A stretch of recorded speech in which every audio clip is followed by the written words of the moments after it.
Hi, welcome to Living in El Paso, Texas. My name is John Pena. I'm a real estate agent here. If you are looking to buy or sell a home in the El Paso area, please consider reaching out to us, as we do pride ourselves on being the absolute best real estate team here in El Paso.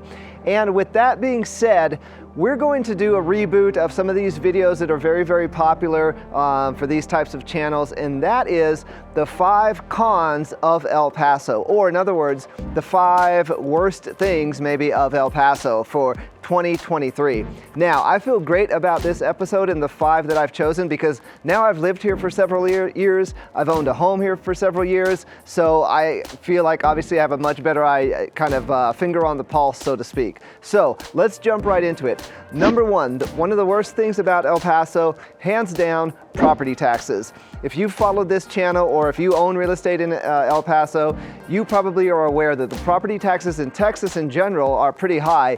In El Paso, in a nutshell, they're about 3% of the appraised value of your home. So, to give you a perfect example, I'm going to talk to you about my home. So, I bought my home on the west side, 4-bedroom home with a swimming pool, for about $205,000 in the middle of 2020, right when the COVID was happening. At that point, my house was appraised at $183,000, and so I paid about 3% on that $183,000. Let me do the quick math here. I mean, just over $5,000 more or less. Now, there are exemptions in place, but we've got whole other videos about that. However, I just got my property appraisal recently, 2023. Now my home is appraised for $243,000. So within the matter of 3 years, my home has appraised from $183,000 to $243,000, an increase of $60,000. Now, this is not normal. That's about 33% over 3 years. The reason that everybody's property taxes went up so dramatically is because between mid-2020 to mid-2021, home prices appreciated about 15%, mid-2021 to 2022, another 13-14%. Now we're back down to nominal 3 to 5%. But that period when it was a crazy seller's market, interest rates were super, super low, that just blew everything up. And so, without a doubt, property taxes in El Paso are definitely a bummer, okay? Number 2, my number 2 is windy air. Now, sounds weird to say it like that, but I'm saying it like that for a reason. Because number 1, windy.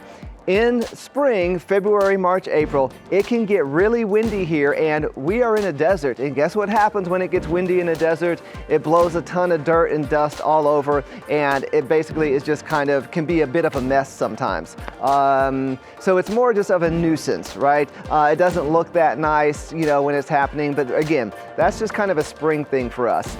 The other part of that is air, and I have a video we just did about 3-4 weeks ago on air quality, and it does turn out that in El Paso, our air quality is not great. Now, it's not terrible, but it is definitely not great. It's enough for me to put this on the list at number 2, because air quality, pollution is a situation, a problem, an issue that we do face in El Paso. And again, check out that video for more information.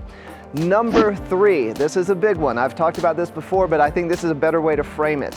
Number 3 is minimum wage, okay? The minimum wage in Texas is $7.25.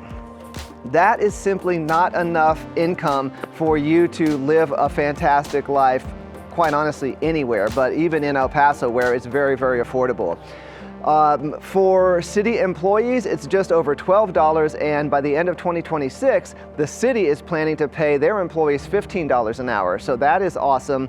And according to a research study that was done, basically for an El Paso adult to live a comfortable life, they need to bring in about $14.67 an hour. So basically, if you're making minimum wage, you're not making it. Like you're certainly probably not buying a house, you're renting for sure. You're probably looking for a second job, or your significant other, needs to have a job as well. And so hands down, minimum wage here is not great. Now, for those of you that might be skilled workers in healthcare, maybe education, business, that's a whole different story, because then you can capitalize on the affordability of El Paso. But for those folks that are basically going to be going after those minimum wage jobs, it's going to be tough to really make ends meet, quite honestly. Okay, number 4. This one is kind of a joke, but not really. This is something that we call the El Paso Special, okay? The El Paso Special is basically when you try to get work done around your house, you reach out to a contractor or a landscaper, and they tell you that they're gonna come, they never do. They do show up and they quote you some ridiculous price that's absolutely insane, or maybe they even start a project and then like disappear halfway through. Now, this I can say with confidence, like I've experienced it myself, and I have a lot of now past real estate clients who tell me about this all the time, that it's so hard to get work done around your property because for whatever reason, you know, that El Paso Special is pretty prevalent. So like I said, I'm kind of joking, but honestly, I'm kind of not. Trust me, if you're from El Paso, you know exactly what I'm talking about. And finally, number 5, worst things about El Paso. Now, some of you are expecting this, and so I'll give it to you. Being a border city, okay? One of the worst things about El Paso is being a border city, but it's not what you think.